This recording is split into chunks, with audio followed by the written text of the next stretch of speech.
knowing your worth and your value and knowing how to communicate it. So, ladies, I'm back and I'm super excited for today's podcast episode. And I'm going to go on a little bit of a value tangent. I was asked to actually talk about this topic from my team because we're talking a lot about sales right now. And behind the scenes, I have been working consistently with women. There's two types of women that I work with: professional women raising children. And sometimes these women are working for somebody else. Sometimes they're managing the household. And one of their core desires is to feel successful at home. And the opposite of that is when they are working or they're self-employed and they're business owners or they're managing a team, and attracting more revenue in the business is part of their quote unquote KPI or their focus. This comes up a lot. And never in my life did I think I would become passionate about helping women specifically be good at sales. And I think there's so much around the belief systems that or the beliefs that we tell ourselves of like why sales are gross, why money is gross. And I was getting to the core of it, and I was doing some writing, and I was asking myself, like, what is the actual connection and correlation that I see with the target audience that I work with and the women that I don't work with out in the world, and also the skill that I had to learn, like the core actual wound that I had to work on and then still am working on as a human being, is worthiness and value, and learning how to own your actual value. Not your value as a service provider, not your value as a, mother or caregiver and the invisible load that you carry, regardless if you bring home a paycheck or not.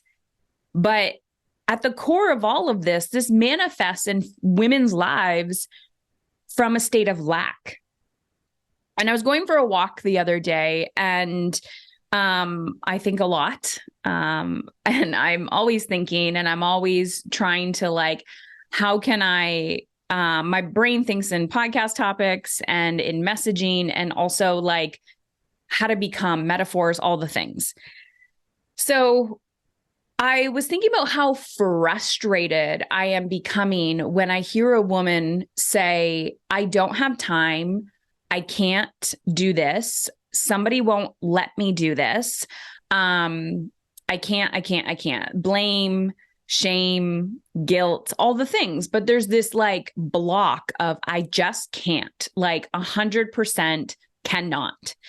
And they will say, I don't have the time or capacity for how I want to feel. And if you've been following me long enough, if you can see this video, I'm wearing a hat that says, how do you want to feel?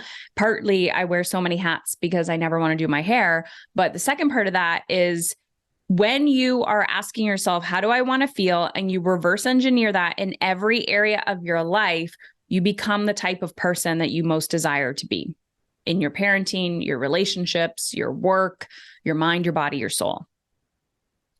I don't have the time or capacity for how I want to feel. What I actually hear a woman say is, I've lost my power and identity along the way, and I'm not confident on how to take it back. Let me repeat that again. When I hear a woman say, I don't have the time or capacity for how I want to feel, what I actually hear her say is, I've lost my power and identity along the way, and I'm not confident on how to take it back. The reason why I think this reframe is so important is because too often people are saying, I need a script, I need a strategy, I need a step-by-step, I need a blueprint, I need somebody else to tell me what to do. And those things are great. they're temporary. It's like putting a Band-Aid on a gaping hole, right? Gaping wound. But it will stop the bleeding for just moments, but it will not solve the root cause. And the root cause is self-trust. The root cause is knowing that you as a human being on this earth, when you're constantly give, and you have this long ass to-do list, if you removed yourself from the equation, a lot of people would be affected. You have value, and your value is not just from giving to other people. Your value is to experience joy as a human being. Socially, culturally, we have been conditioned that we have no value, that we are less than. We've been conditioned.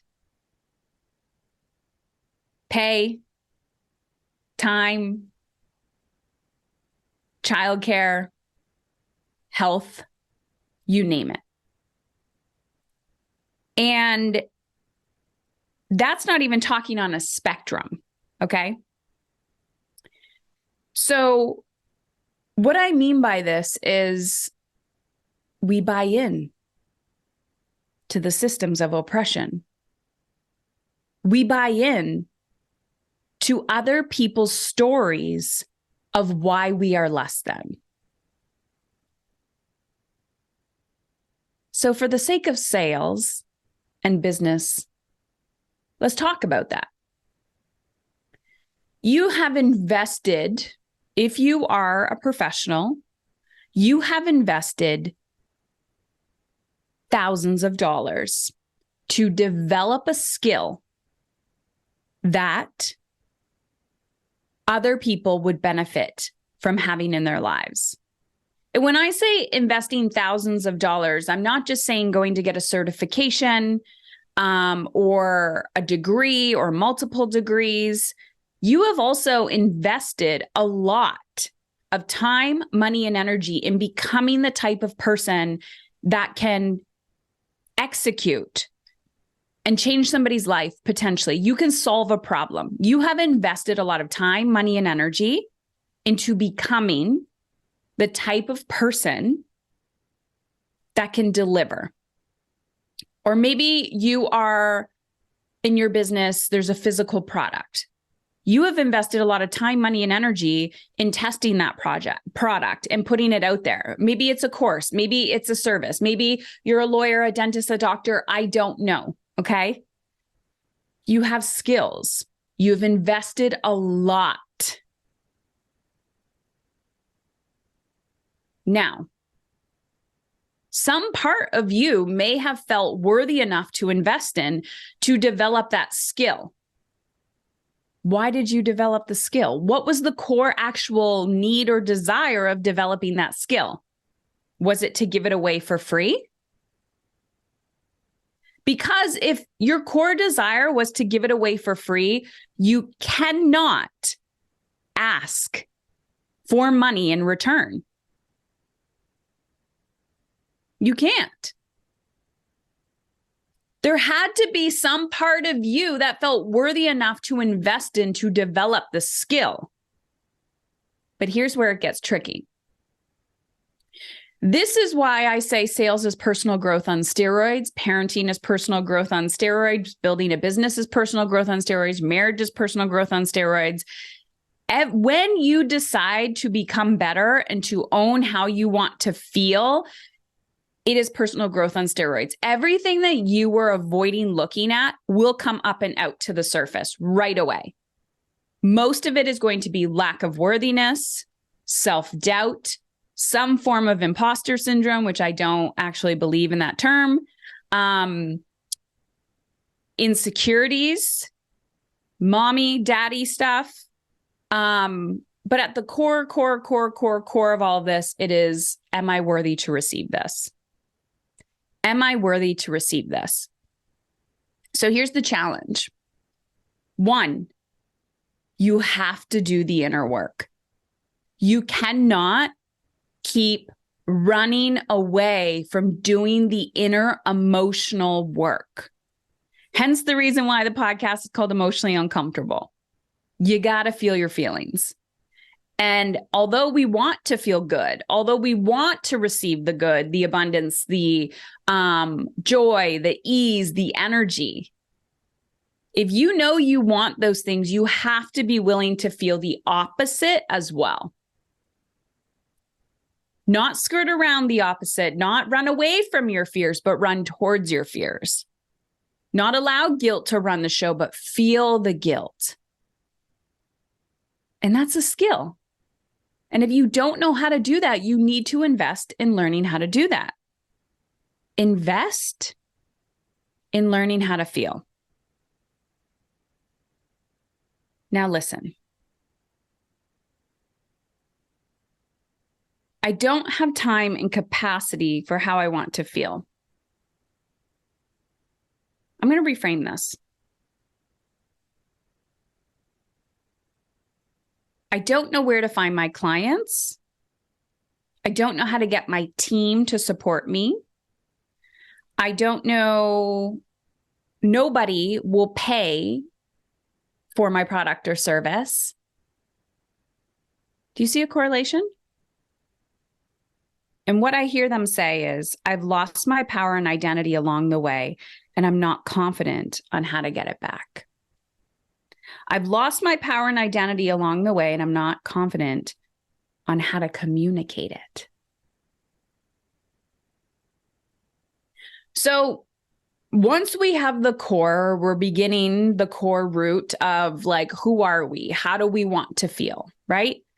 What service? Who do we want to serve? What service or product do we want to deliver? How do we need to energetically show up? Manage your energy, not your time. The core that I talk about, manage your energy, not your time. The energy of embodiment. How do you want to feel? How do you want to show up? Okay.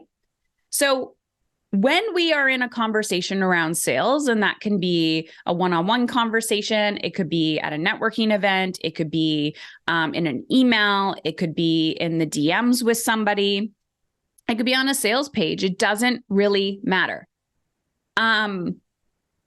This is about you knowing that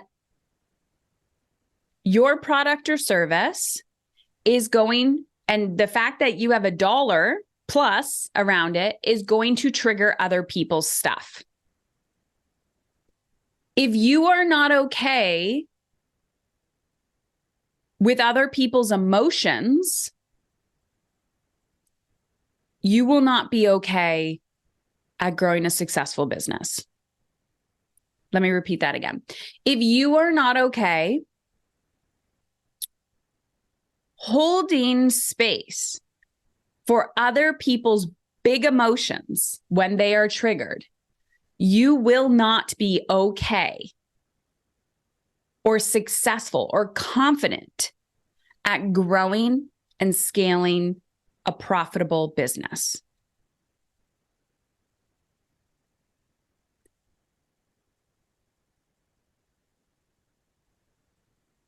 That one may be hard to swallow.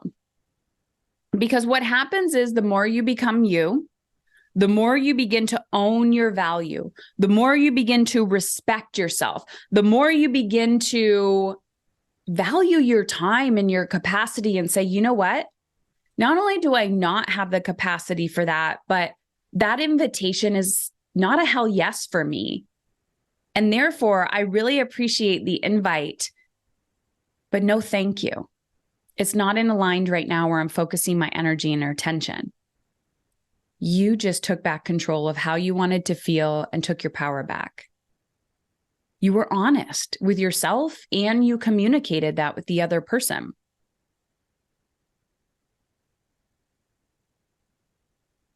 You may disappoint the other person. You have to be okay or learn to be okay or develop the skill of being okay with that as you grow, personally and professionally.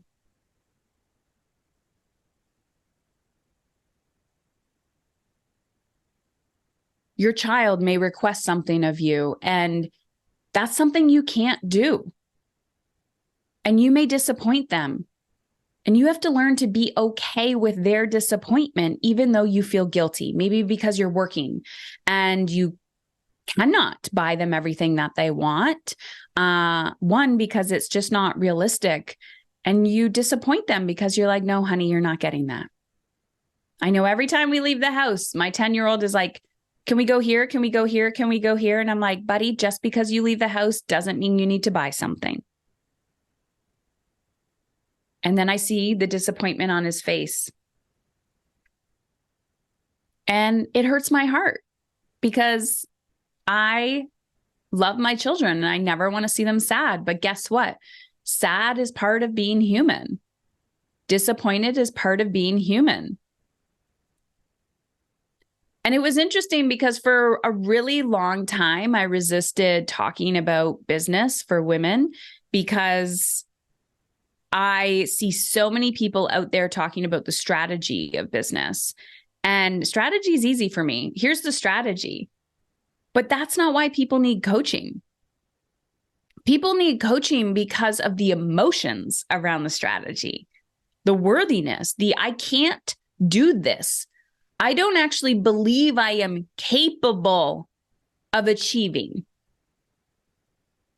So let me give you a real life example and how this pertains to sales. You have a skill, you have a dream, and you have a desire for time flexibility. And when I say time flexibility, I don't mean sitting on a beach all day with a laptop. I mean being able to take a few hours off, bring your kid to the orthodontist, being able to pay the bill with ease and not stress about it, and rearrange your schedule. Maybe go to the gym, go for a walk, eat lunch, have time to breathe, and maybe have a bowel movement. And I'm honestly serious when I say that. So here you are, creating that dream for yourself. And you know, in order to do good work, you have to have mental capacity, emotional capacity, physical capacity, financial. You need to be out of survival state and into a state of momentum or thrival. And there you are creating this. Your shit is going to come up. Someone's going to ask you for something that they need you. They want to work with you, whatever product, service you provide. You realign your programs, your packages, your offerings that are value-based and not hourly-based. And that person in front of you or in your DMs or in your email is saying, holy shit, I can't afford that. What you have done is just triggered them, triggered their emotional response. It is not your responsibility if they choose to use their coping strategies and shut down or project their anger onto you, do the blame and shame game. It is your responsibility to know how to manage your own emotions so you do not allow those to control the conversation. It is also your responsibility to know how to hold that sacred space for them. I get it.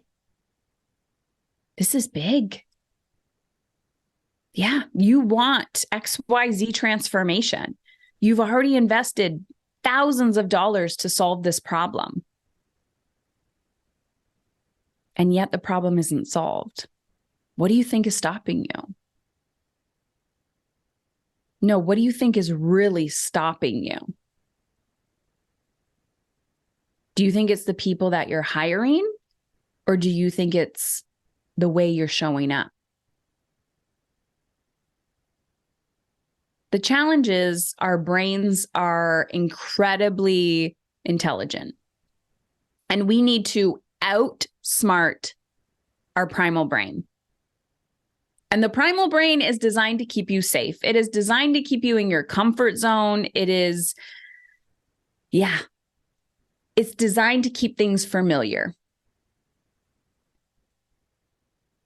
And the second you decide to make a 1 degree, 1% better shift, your brain will say, no, no, no, no, no, no, no, no, no, no, come back, come back, come back, come back, come back.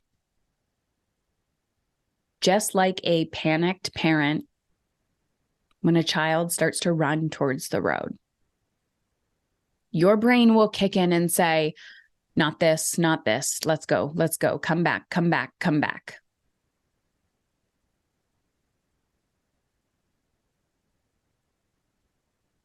When you decide to go for it in your personal and professional life, knowing your worth and your value and knowing how to communicate it is number one. Because you will get pushback. You will be challenged. You will be brought to your knees, and your core beliefs will come up. The shit that is no longer serving you will rise to the surface rather quickly. And you will have to choose, do I want to continue the same cycle or do I want change? And when you want change, that will be emotionally uncomfortable.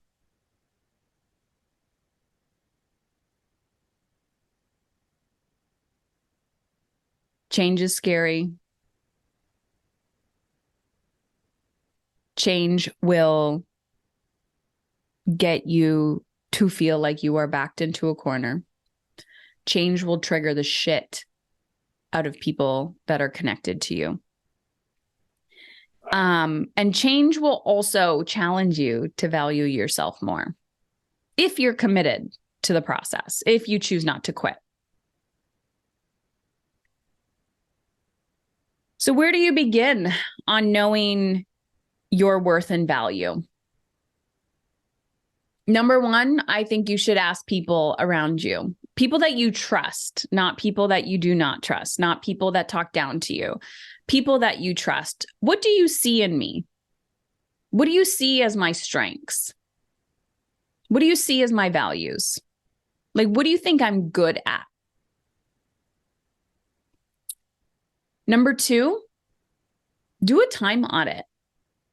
Literally, you're not going to like this one, and most of you will not even do this because it's incredibly emotionally uncomfortable. But from sunrise to sunset, I encourage you to just walk around with pen and paper and to jot down the actions that you're taking.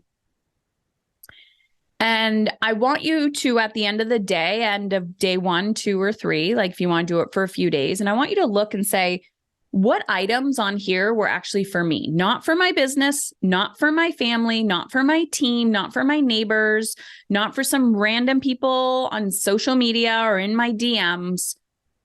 What actions did I take today that were for my core soul? And that walk that I took, was that actually for my core, or was that for stress management?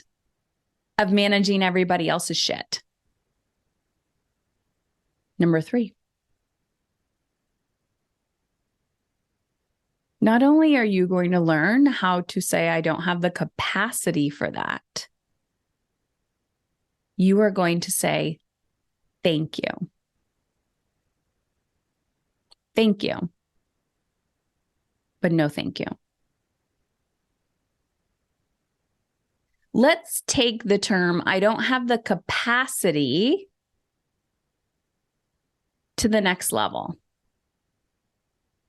That's just not even in my desires. Thank you, but no thank you. And if you do have capacity, you don't have to fill it up with shit you don't want to do. Knowing your worth and your value does not just make you more money, and learning how to communicate it. You begin to realize you're getting your voice back, and utilizing your voice. That's something a lot of women couldn't do historically. But today that changes, because you were born in a different body, in a different time, with different resources than those women. And that's a privilege. Although it's scary, you actually have the privilege of utilizing your voice. It may be on a podcast. It may be to a perfect stranger on the internet. It may not be to the people you love, but you can utilize your voice and your truth to people today. But learning to communicate that that is not what you want to do anymore. That's not the service you want to offer. That is not the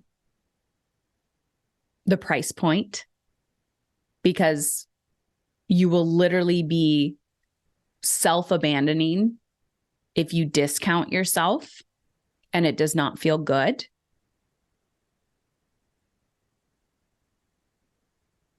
If we want women to change and we want the trajectory of how women feel to change, we cannot keep buying in to oppression ourselves. But the truth is, when you opt out of it, it's incredibly emotionally uncomfortable. It's actually, there's a lot of personal responsibility.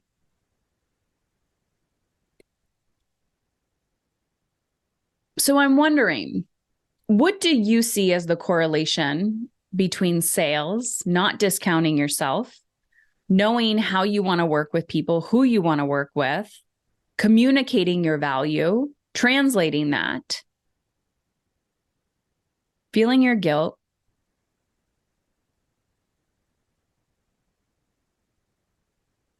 how do you see that not just show up in your sales, but also in your home?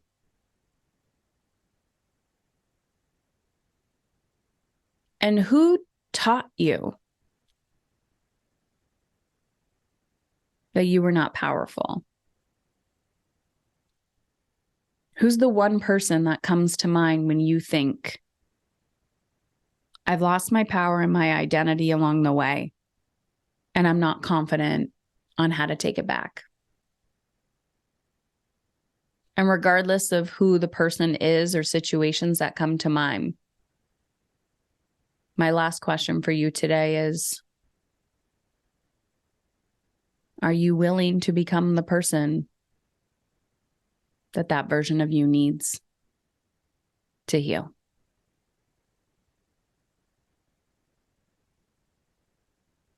You can do this. And if you enjoyed this episode and you want more support for attracting more profit in your business, we slowly leak out the Emotionally Uncomfortable Attracting Profit podcasts on the regular podcast, Emotionally Uncomfortable. But if you want to hear them all and you want them all in a nice package and you want to binge on them, head on over to Heather Chauvin, CHAUVIN.com/profit. And that's the private Attracting Profit podcast. They're all there for you. And yeah, I hope you enjoy. My goal for you is to take back control of how you want to feel so you can live, work, play, and parent on your own terms.